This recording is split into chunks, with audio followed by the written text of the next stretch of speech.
लोग यह कहते हुए मिल जाते हैं कि घर जरूरी है। यह बात बिल्कुल सही भी है, लेकिन यह भी सवाल है कि क्या घर बच्चों की पढ़ाई लिखाई और उनके भविष्य से ज़रूरी है?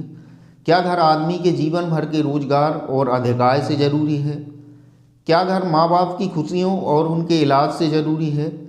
क्या घर आदमी की खुशहाली और आरामदायक जीवन से ज़रूरी है? घर इंसान की प्रमुख आवश्यकता ही नहीं रह गया, अब यह इंसान को गरीब बनाने, बच्चों के अशिक्षित रहने, बेरोजगारी और बदहाली का कारण भी बन गया है। केवल घर बनाने की इच्छा ने करोड़ों लोगों की जिंदगी दूभर कर दी है। घर बनाने का खर्च आदमी के जीवन के सबसे बड़े खर्चों में से एक होता है। घर पर खर्च एक अनुत्पादक खर्च है, जिसमें पैसे लगाने से कोई आय नहीं बढ़ती। घर बनाने के लिए आदमी जाने अनजाने में बहुत सी चीज़ें दांव पर लगा देते हैं। जैसे जितने पैसे घर पर खर्च करते हैं, उतने में बच्चों को पढ़ा लिखा कर अच्छा जीवन दे सकते हैं।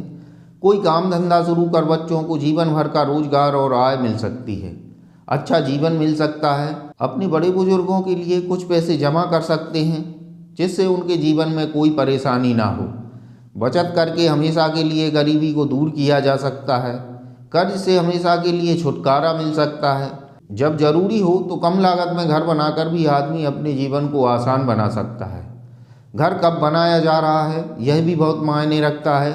जब बच्चों की पढ़ाई लिखाई चल रही हो या वह रोजगार की तलाश कर रहे हों, तब घर बनाने से बच्चों की पढ़ाई लिखाई में बाधा होती है। उनका मन भटकाव में पड़ता है। जब तक परिवार के सभी सदस्यों को अच्छा रोजगार नहीं है, घर बनाना किसी अपराध की तरह है। जब बच्चे अच्छा रोजगार करने लगें, परिवार की अच्छी आय हो, बुजुर्गों को और बुरे वक्त के लिए कुछ बचत हो, तो घर बनाया जा सकता है। घर को स्टेटस सिंबल बनाना, मान प्रतिष्ठा से जोड़ना गलत है।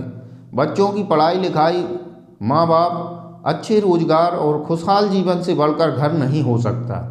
जब पहले घर बनाने की गलती बड़े पैमाने पर की जाती है, तो इसका असर पूरे देश पर पड़ता है।